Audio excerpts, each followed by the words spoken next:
జై శ్రీరామ్. అందరికీ నమస్కారం. వెల్కమ్ టు న్యూస్ అఖండ. నేను మీ కస్తూరి శ్రీధర్.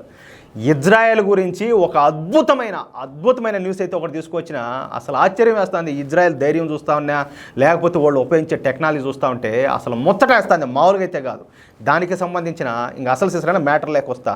మరొకసారి అయితే ఇజ్రాయెల్ ఈ హెజ్బుల్లా తీవ్రవాద సంస్థ దుమ్ము దులిపారేసింది. అది మామూలు కూడా కాదు, ఒక రేంజ్లో దులిపారేసింది. అసలు ఇజ్రాయెల్ ఎంత ముందు చూపుతో, ఎంత పకడ్బందీగా ఈ ఆపరేషన్ నిర్వహించిందో చెప్తే ఎవరికైనా సరే కళ్ళు బైర్లు గమ్మాల్సిందే.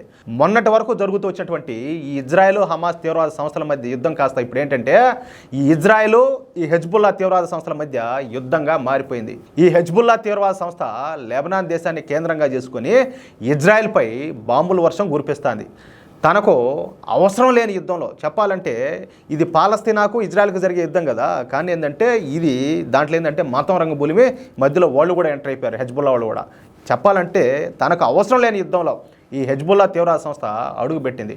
నిన్నటిదాకా మా వద్ద అంటే ఎవరి దగ్గర, హెజ్బుల్లా దగ్గర 1.5 లక్షల రాకెట్లు, మిసైల్స్ ఉన్నాయని చెప్పేసి, అంతేకాకుండా తమ దగ్గర 25,000 మంది సైనికులు ఉన్నారని, మేము లేస్తే మనుషులు కాదని చెప్పేసి బీరాలు బలికినటువంటి ఎచ్చులకు పోయినటువంటి హెజ్బుల్లాకి ఇప్పుడు పట్టపగులే చుక్కలు కనపడుతున్నాయి. ఊరికే కూడా కాదు, ఇప్పుడు ఈ హెజ్బుల్లా తీవ్రవాదులు ఏమి చేయాలన్నా కూడా భయంతో వణికిపోతారట్టే గజమని.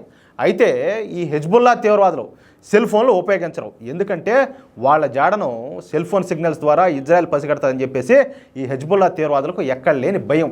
అందుకే వీళ్ళు తైవాన్ నుండి ప్రత్యేకంగా తయారు చేయించినటువంటి ఈ పేజర్లు వాడతారు. పేజర్లు అంటే పుష్ప సినిమా చూశారు మీరు.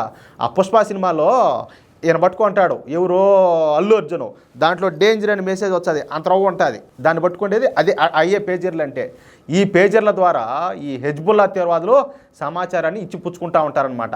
అంటే మెసేజ్ పోతుంది వాళ్ళకు ఏం చేయాలా, ఎట్లా, ఏందన్నట్టు.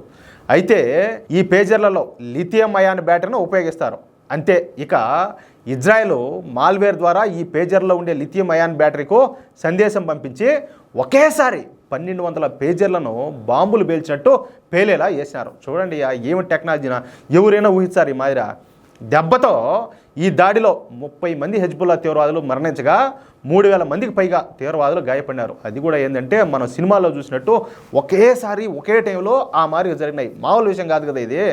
దీంతో హెజ్బుల్లా తీవ్రవాదులు ఈ పేజర్ల స్థానంలో ఈ వాకీ టాకీలు, ఏది పోలీసు వాళ్ళు పట్టుకుంటారు చూసినారు ఇవారా, ఆ వాకీ టాకీలు అవి ఉపయోగించసాగినారు. ఇక ఈ పేజర్ల ద్వారా మరణించినటువంటి తీవ్రవాదులను ఊరేగింపుగా తీసుకొని పోతా ఉన్నారు. ఏది ఇంకా ఖననం చేసేదానికి.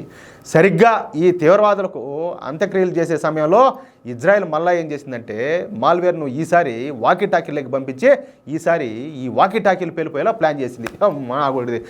కాదో వీళ్ళు పేజర్లు పేల్స్తారు, వాకీ టాకీలు పేల్స్తారంటే ఇంకా ఫోన్లు పట్టుకుంటే వీళ్ళు బతకనిచ్చారు ఇల్లా? మీరు ఆలోచించండి. ఇక ఈ దాడిలో అయితే మరొక 10 మంది తీవ్రవాదులు మరణించగా 100 మందికి పైగా తీవ్రవాదులు గాయపడినారు. వీళ్ళు అంతటితో ఆగల ఈ విజన్ గూగుల్స్, అలాగే సోలార్ ప్యానల్స్, వాటిని కూడా పేల్చారు. అసలు ఏమి టెక్నాలజీ వాడతారో ఈ ఇజ్రాయెల్ వాళ్ళు అసలు అర్థం కావడంలే. అసలు ఏంది వాళ్ళ ఆలోచన పాదరసం మారి పరిగెత్తాంది, ఆ మారి పనిచేస్తారు వాళ్ళు. దీంతో ఇక ఈ హెజ్బుల్లా తీవ్రవాద సంస్థ ఇజ్రాయెల్ను దెబ్బతీయాలని చెప్పేసి ఒక పథకరచన చేసింది. నిన్న ఇజ్రాయెల్పై ప్రయోగించడానికి ఏకంగా ఒకేసారి 1000 మిసైల్స్ను సిద్ధం చేసింది.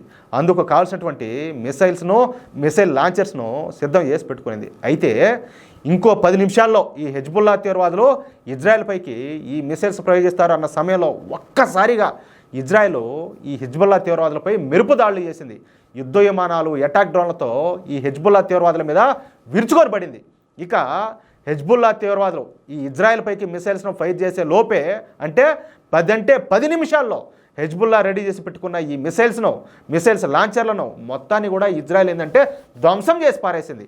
ఒక్క మిసైల్ను కూడా వదలకుండా అన్నింటిని కూడా భస్మీపట్నం చేసేసింది. ఈ దాడిలో దాదాపుగా 600 మంది హెజ్బుల్లా తీవ్రవాదులు మరణించినట్టు మనకు అనధికారికంగా సమాచారం అందుతుంది. నిజానికి దాడుల తీవ్రతను బట్టి చూస్తే మరణించిన తీవ్రవాదుల సంఖ్య 1000 మందికి పైగా ఉండొచ్చు అని చెప్పి తెలుస్తుంది. అంటే చూడండి, తమ పైకి హెజ్బుల్లా 1000 మిసైల్స్ను సిద్ధం చేసి వాటిని ఫైర్ చేసే 10 నిమిషాల ముందు ఆ విషయాన్ని కనిపెట్టి వాటిని మొత్తం ఏకకాలంలో ధ్వంసం చేయడం అంటే మాటలు కాదు కదా, మాటలు అయ్యా. ఈ దెబ్బతో ఏంటంటే ప్రస్తుతం హెజ్బుల్లా తీవ్రవాదులు ఉచ్చబోసుకోవడానికి కూడా భయపడి సచ్చారంట. అర్థమవుతుంది మీకు అది ఇజ్రాయెల్ దెబ్బ అంటే అట్టుంటుంది. ఈ వీడియోపై మీ యొక్క అమూల్యమైన అభిప్రాయాలు దయచేసి ప్రతి ఒక్కరు కూడా కామెంట్ రూపంలో తెలియజేయాలని చెప్పి కోరుకుంటూ, అలాగే ఈ వీడియో నచ్చితే దయచేసి లైక్ చేయండి, తప్పనిసరిగా 10 మందికి షేర్ చేయండి.